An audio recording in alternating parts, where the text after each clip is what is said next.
ASI rank के पदाधिकारी 5,000 रुपये रिश्वत लेते हुए गिरफ्तार किए गए। वहीं दूसरी ओर दुल्हिन बाजार प्रखंड के प्रखंड आपूर्ति पदाधिकारी जो पटना जिले में है, वो 10,000। आप देख रहे हैं MA न्यूज। बिहार में भ्रष्ट अधिकारियों के खिलाफ निगरानी अन्वेषण ब्यूरो की सख्त कार्रवाई जारी। नमस्कार, आप देख रहे हैं एमए न्यूज।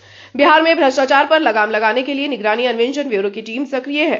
इस वर्ष अब तक भ्रष्ट अधिकारियों को रंगे हाथों रिश्वत लेते गिरफ्तार किया गया है, जो पिछले वर्षों की तुलना में 6 गुना अधिक है। पथ निर्माण विभाग के सहायक इंजीनियर और उनके लेखपाल को 40 लाख के टेंडर के पहले हिस्से के रूप में 14 लाख रुपए रिश्वत लेते ट्रैप किया गया। अभियुक्तों की गिरफ्तारी कर कार्रवाई की गई है। सरकार की जीरो टॉलरेंस नीति के तहत भ्रष्टाचार के खिलाफ लगातार कार्रवाई जारी है। निगरानी अन्वेषण ब्यूरो ने इस साल 113 मामलों में 98 लोगों को गिरफ्तार किया है। हाल ही में लोक अभियोजकों के साथ बैठक कर और प्रभावी कदम उठाने पर जोर दिया गया है। भ्रष्टाचार के खिलाफ यह अभियान भविष्य में भी जारी रहेगा। बता दूं, निगरानी अन्वेषण ब्यूरो ने इस साल की शुरुआत से ही लगातार बहुत ही प्लानिंग के तहत स्कीम बना करके और टीम वर्क से जो काम किया है, उसी का रिजल्ट अब बिल्कुल सामने आ गया है। इस साल जो हमारे माननीय कोर्ट थे, उनके द्वारा जो अभियुक्तों को सजा दिलाने का काम किया गया, वो बहुत बेहतरीन रहा। पिछले 25 सालों में जो सजा दिलाई गई थी, वो पिछले साल सबसे ज़्यादा 18 मामलों में सजा दिलाई गई थी। इस साल उस 25 सालों के रिकॉर्ड को तोड़ते हुए अभी तक 29 मामलों में सजा दिलाई जा चुकी है और अभी भी करीब 12 दिन बाकी है।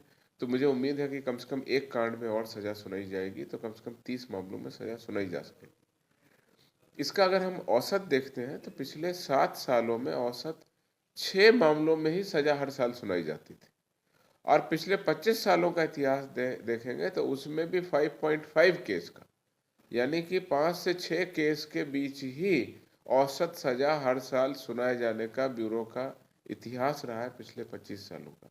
इस साल उससे कहीं ज़्यादा, कम से कम उससे 6 गुना ज़्यादा हमने 29 सजा अभी तक सुनाई है और अभी भी और उम्मीद है। इस सजा में सबसे महत्वपूर्ण सजा अभी कुछ दिन पहले ही सुनाई गई है, जिसमें पथ निर्माण विभाग के एक एग्जीक्यूटिव इंजीनियर और उनके एक लेखापाल क्लर्क जो थे, उनको रंगे हाथ रिश्वत का मामला दर्ज हुआ था 2019 में। उसमें उनकी मूल डिमांड रिश्वत के रूप में जो टेंडर था उसकी राशि के अनुरूप 40 लाख रुपए मांगे जाने की डिमांड थी, लेकिन वेरिफिकेशन में पता चला कि पहले किश्त के रूप में 14 लाख लेने को तैयार थे। 14 लाख रुपए उनको देते समय ही निगरानी की टीम ने उन दोनों को रंगे हाथ गिरफ्तार किया, चार्जशीट किया, उनके विरुद्ध अभियोजन स्वीकृतादेश प्राप्त किया। मुकदमा ट्रायल में जब गया तो माननीय जज के द्वारा उनको पर्याप्त मौका दिया गया, उनके और उनके वकील के द्वारा जिरह की गई, लेकिन उसके बाद हम लोगों के अनुसंधान पर मुहर लगाते हुए न्यायालय ने उनको सजा सुनाई। उसमें जो एग्जीक्यूटिव इंजीनियर थे, उनको 4 साल की सजा सुनाते हुए 5 लाख रुपए का अर्थदंड दिया गया, और जो लिपिक थे उनको भी 4 साल की सजा और 2 लाख रुपए का अर्थदंड सुनाया गया। चूंकि ये सजा 3 साल से ज़्यादा की थी, तो इनको तत्काल हिरासत में लेते हुए न्यायिक हिरासत में इनको जेल भेज दिया गया।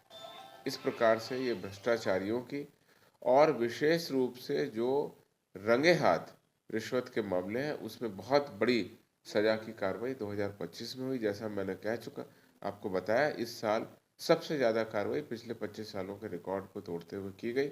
लगातार भ्रष्टाचारियों के विरुद्ध कार्रवाई जारी है, मुकदमों का ट्रायल जारी है, उनकी मॉनिटरिंग जारी है, और हमारे सभी लोक अभियोजकों के साथ कल भी एक महत्वपूर्ण बैठक हुई है, जिसमें एसीएस और सभी हमारे लोक अभियोजक, ब्यूरो के सभी पदाधिकारी, निगरानी विशेष स्पेशल विजिलेंस यूनिट के पदाधिकारी, सभी लोग उपस्थित थे। अगले साल के लिए भी हमने कार्य योजना बना ली है। अधिक से अधिक मामलों में सजा दिलाने का लक्ष्य हमारा बरकरार रहेगा। जहाँ तक कांडों की बात है या भ्रष्टाचारियों के विरुद्ध कार्रवाई की बात है, वो भी बहुत अधिक हुई है। मैं आपको बता दूं, इस साल अभी तक 113 कांड दर्ज किए गए। पिछले 7 सालों का अगर एवरेज निकालते हैं तो महज 50 कांड हर साल दर्ज होते थे। 25 सालों का औसत निकालते हैं, पूरे 25 सालों का, तो उस औसत में भी प्रत्येक साल कम लगभग 72 केस ही होते थे। इस साल उससे कहीं ज़्यादा 100 का आंकड़ा हमने पार किया, और 113 कांड अभी दर्ज किए। इसमें लगभग 82 से 83% जो FIR होती है वो रंगे हाथ रिश्वत के मांगने वाले अधिकारियों के विरुद्ध होती है। उसमें भी हमने लगातार कार्रवाई की है और इस साल अभी तक 92 हमने मामले दर्ज किए हैं और इन 92 मामलों में 100वीं गिरफ्तारी भी हमने कल की है, जिसमें इस प्रकार से 100 मामलों में रंगे हाथ रिश्वत मांगने के अधिकारियों को हमने गिरफ्तार किया। तो कुल मिलाकर के हर तरह से हर मोर्चे पर हम लोग कार्रवाई कर रहे हैं। आपके माध्यम से अपील है, भ्रष्टाचारियों को ना कहें, रिश्वत को ना कहें। अगर आपसे कहीं भी रिश्वत की मांग की जाती है, निगरानी अन्वेषण ब्यूरो के कार्यालय 6 सर्कुलर रोड पर आए, आपकी बात सुनी जाएगी, तहकीकात की जाएगी, वेरिफिकेशन किया जाएगा और बहुत ही सहज तरीके से, सुलभ तरीके से, बहुत ही आसानी है FIR दर्ज कराने का मामला। इसमें कंप्लेनेंट को या जो भी पीड़ित हैं जिनसे रिश्वत की मांग की जाती है उनको कतई घबराने की ज़रूरत नहीं है। आए और यहाँ पर वरीय पदाधिकारी बैठते हैं, उनसे बात करके उनके मामले पर हम लोग निश्चित रूप से कानूनी कार्रवाई करते हैं।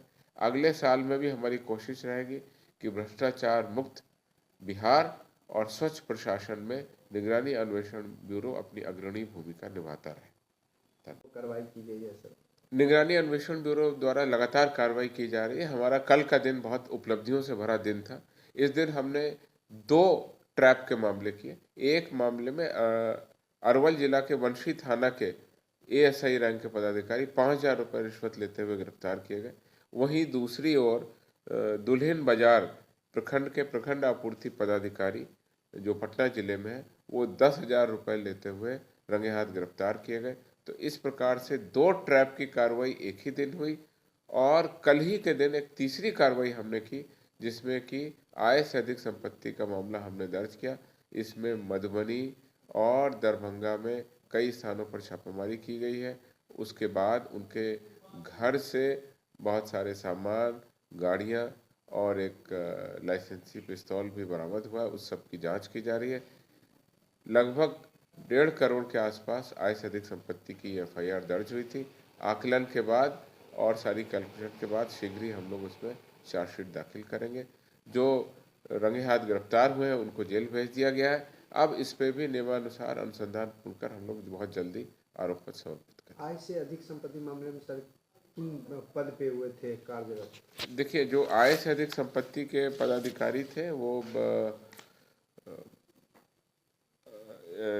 असिस्टेंट इंजीनियर थे। संपत्ति का जो मामला कल एक दर्ज किया गया है उसमें मोहम्मद अंसारुल हक कनीय अभियंता है, कार्य प्रमंडल 1 में काम करते हैं, जिला दरभंगा के, योजना एवं विकास विभाग बिहार सरकार के हैं। इनके विरुद्ध 1 करोड़ 86 लाख से अधिक का जो डिस्प्रपोर्शनेट असेट है, अर्थात आय से अधिक संपत्ति का मामला है, वो हमने दर्ज किया। हमने न्यायालय से अनुरोध किया कि आप FIR के आधार पर इनके खिलाफ सर्च वारंट दीजिए। न्यायालय ने हमारी FIR को देखा और समझा, उसके बाद उन्होंने सर्च वारंट दिया। उसके बाद इनके जो अभियुक्त थे अंसारुल हक के जमलपुरा नया टोला मस्जिद के नज़दीक लालबाग जिला दरभंगा स्थित 2 आवास, कार्यालय तथा थाना अंधरामठ जिला मधुबनी में उनके जो स्थायी आवास था, जो पैतृक आवास था, उसकी भी तलाशी ली गई। तलाशी के क्रम में बैंक के पासबुक, जमीन का कागजात, इंश्योरेंस से संबंधित इन्वेस्टमेंट, 1 लाइसेंसी पिस्तौल, 1 car, 1 Tata mini truck, 1 motorcycle इत्यादि बरामद हुआ। इन सभी जब्त संपत्ति, परिसंपत्ति, कागज, इन्वेस्टमेंट सभी के जो मिले उसकी हम लोग गहन जाँच कर रहे हैं। शीघ्र ही इस मामले में हम लोग आरोप पत्र समर्पित करने की कार्रवाई करेंगे। बिहार की जनता सर क्या अपील करेंगे? ऐसे भ्रष्ट अधिकारी जो आय से अधिक संपत्ति जो दर्ज कर लेते हैं उसके भी खिलाफ आकर के बता सकते हैं? देखिए, हम लोग रंगे हाथ रिश्वत के मामलों में कंप्लेनेंट आते हैं, उस पर कार्रवाई करते हैं। किसी भी आदमी से जब कोई सरकारी कार्यालय में जाता है अपने काम के लिए, काम नहीं करके उसके टाल मटोल की जाती है या पैसे की मांग की जाती है, उस मामले में तो कार्रवाई करते ही है। आय से अधिक संपत्ति, जिसने भी अपनी नौकरी से ज़्यादा किस तरीके से भ्रष्ट तरीकों से पैसा कमा के बहुत बड़ी संपत्ति बना ली है, ज़मीन खरीद ली है, बिल्डिंग बना ली है या किसी भी तरीके से अर्जित कर ली है संपत्ति, उसको भी हम लोग जब्त करते हैं। आम जनता इसके संबंध में भी आकर के गोपनीय जानकारी हम लोग को दे सकती है। उस पर हम प्रॉपर वेरिफिकेशन करते हैं और वेरिफिकेशन के बाद ही एफआईआर करते हैं और उसके बाद न्यायालय के वारंट के आधार पर उनका सर्च करते हैं। तो आम जनता से अपील है कि किसी भी तरह का भ्रष्ट मामला हो, या तो आय से अधिक संपत्ति का हो या रंगे हाथ रिश्वत मामले का हो, ब्यूरो के कार्यालय आए, हमको बताएं। हम लोग बहुत ही सहज, सुलभ और बहुत ही आसान तरीके में उनकी बात सुन के कार्रवाई करते हैं।